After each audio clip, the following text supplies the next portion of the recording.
And we're back with a little bit of impromptu check in with my Substack visitors, whoever you might be. Wearing my Unlimited Devotion hat at the moment. I just picked this one up at Unlimited Devotion at the Ardmore Music Hall up in Philly on the main line. It's an annual event, all but the pandemic year, I guess. I can't remember exactly whether we had one in 21 or not, but from 2016 to 2019, we were graced with Wavy Gravy's presence at the Ardmore Music Hall. Um, and we did a little East Coast birthday for him each year. A little late from his birthday is, I believe, May 15th. And we would do it usually after that. It was a little earlier this year. I'm not sure why. It probably just worked with people's schedules. And it was a good show, both Friday and Saturday nights. And I had a booth for the Sunday edition. That was really nice. I was going to talk about, I don't know what I was going to talk about, to tell you the truth. Just checking in, right? I'm really grateful to have paid subscribers of the Harrowings Substack, which is mine. And I have a lot of free subscribers as well, and I really appreciate that. I want more interaction, so I'm doing more interacting myself to try to drum that up. I think it's really important that we all connect with each other as much as we can, and particularly as Substack itself is taking on different characters, and it's really blowing up, right? There are lots and lots of people coming on saying, "Hey, this is kind of cool. We can like journal a little bit. We can do videos. We can do audio. We can do a little podcast without a whole lot of polish, admittedly. And that's one of the reasons I got on today is I just watched Patty Smith doing a check-in, and she usually doesn't have very high production values for those. It's just in a room, like I'm in this room, second bedroom of our condo here in DC, which I like to call the bunker. Um, William Burroughs apparently called his apartment and one of them in New York City the bunker, and I kind of like that. I like that idea of being in a subterranean or partially subterranean, in my case, building. This one built in 1904. They're around 1904 to 1911. We're not 100% sure when it was finished, but a lot of these buildings were being built on spec as they developed this area called Sheridan Colorama during the early part of the last century, the final century of the second millennium. And now we're in the first century of the third millennium. It's an interesting time to be alive. I was at an AI conference in the Washington E. or Walter E. What is it called? Now I've lost the thread on what the first name is. Is it Walter E. Washington Conference Center? I think so. Down in DC proper. And this place is huge, right? And it's a big hall full of people who are in the cutting edge of artificial intelligence and a lot of government folks as well. Condoleezza Rice was there the first day speaking. Apparently, she's with Stanford's Hoover Institution now, and that's a big think tank. Apparently, Stanford funds. And I'm not surprised. H.R. McMaster was there yesterday, and I got to see him talk and see him talking with people as well. I didn't bother interacting with him myself, but I found it interesting anyway to see these people who I know from the news and who are like us all in this together. I think that's the main point that I have to make, if there is one. I'm actually killing time until 2:30 when I'm going to go live or going to go into a Zoom and catch up with a friend. That should be interesting. I haven't done that in a while. I've really admired their work from a distance for a good bit, and would love to be more involved. And if I could be, I don't know how exactly I can help, but that's the idea. Is I want to be of help to others and helping them realize their dreams. I like to get behind something I see that's going on and sort of push it, amplify it, amplifying the signal through the noise. It's really what I have been trained to do from very early age. When I was a youngster, I was a fifer in the Fife and Drum Corps of Colonial Williamsburg. I'm going to break out one of my more ornate fifes. This one's made of acrylic, and it is a peeler bought at Deep River in 2011. And it kind of has that tie-dyed look to it, being red and blue.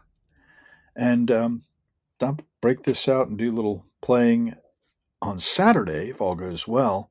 There's a rehearsal on Friday that I don't think I'm going to make. That's tomorrow.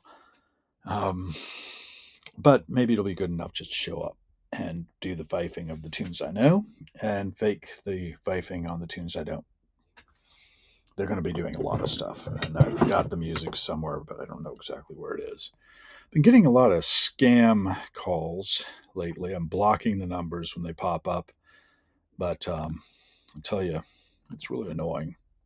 I wish I didn't get those. But that's one more down.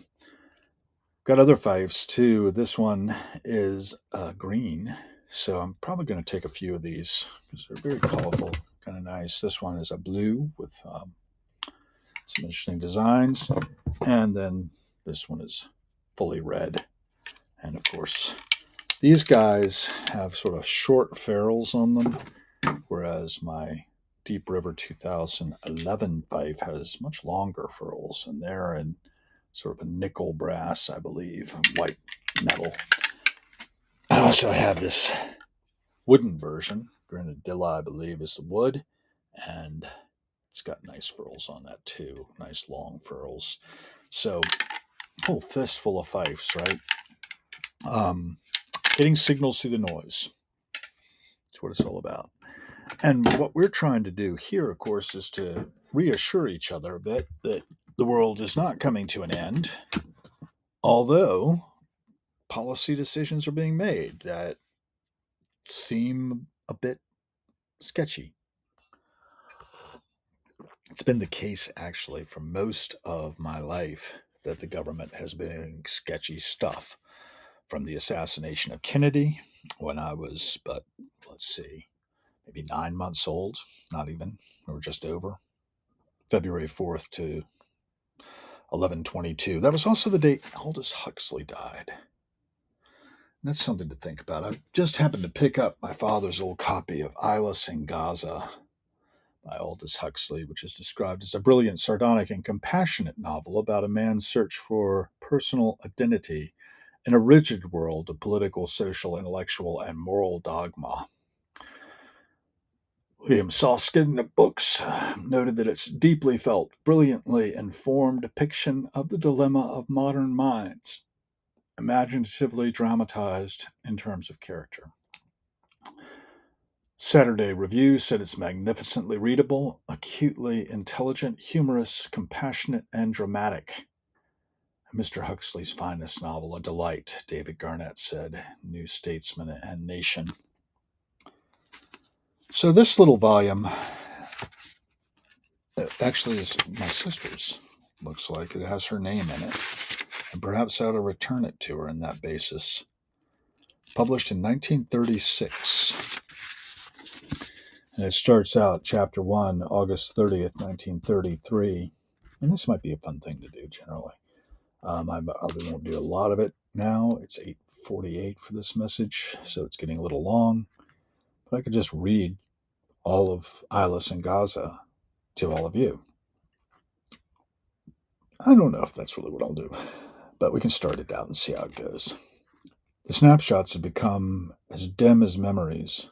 This young woman who stood in a garden at the turn of the century was like a ghost at cockcrow. His mother, Anthony Beavis recognized. A year or two, perhaps only a month or two before she died. But fashion, as he peered at the brown phantom, fashion is a topiary art. Those swan-like loins, that long, slanting cascade of bosom without any apparent relation to the naked body beneath, and all that hair like an ornamental deformity on the skull. Oddly hideous and repellent it seemed in 1933, and yet, if he shut his eyes, as he could not resist doing, he could see his mother languidly beautiful on her chaise longue, or agile playing tennis, or swooping like a bird across the ice of a far-off winter. It was the same with these snapshots of Mary Amberley, taken 10 years later. The skirt was as long as ever, and within her narrower bell of drapery, woman still glided footless as though on castors. The breast, it was true, had been pushed up a bit, and redundant posterior pulled in, but the general shape of the clothed body was still strangely improbable. A crab shelled in whalebone, and his huge plumed hat of 1911 was simply a French funeral, this of the first class. How could any man in his senses have been attracted by so profoundly anti aphrodisiac an appearance? And yet, in spite of the snapshots, he could remember her as the very embellishment of desirability. At the sight of that feathered crab on wheels, his hasty heart had beaten faster, his breathing had become oppressed. 20 years, 30 years after the event, the snapshots revealed only things remote and unfamiliar. But the unfamiliar, dismal automatism, is always the absurd. What he remembered, on the contrary, was the emotion felt when the unfamiliar was still the familiar, when the absurd, being taken for granted, had nothing absurd about it. The dramas of memory are always Hamlet in modern dress. Well, that's interesting. And Hamlet is a favorite play of mine, as many people enjoy that. The slings and arrows of outrageous fortune, one of my favorite lines of Shakespeare's, um, constantly visited upon us. The angels would weep if they only knew how we suffer. And yet, there's so much joy to be had in life. I hope to convey some of that as I'm doing my writing, as I'm doing this Substack work. And, I don't know how it's all going to turn out, but we'll do what we can with what we have and see how it all evolves because why not? We're here now. We get an opportunity to play through creation. And with those kind of remarks, I think we'll probably wrap this one up. It doesn't have to be so long, a little over 12 minutes. And I've got how much time to kill? Oh, about another 40 minutes or so. Be good to catch up. And looking forward to that. What are you looking forward to? What's rocking your world these days? I've got so much around me that I could tap into, share with all of you all. It's quite astonishing. And of course, you can see behind me there's even more. Wait, there's more. Um, and that's just a small segment of my collections here. Back up over there. Oh, it's a picture in front of it, but this is my Carnegie Mellon diploma for my certification in enterprise architecture. That's what I did for over 20 years. 2000, well, 19 anyway. 2005, I started on my enterprise architecture journey, and I wrapped it up August 2nd, 2024, so far as I know. I might go back into that field at some point if somebody makes me the right offer, but for now, I'm taking some time to reevaluate, do inventory, figure out what's going to be next. And with that, I'm going to shove off here. Thanks for joining. Appreciate it.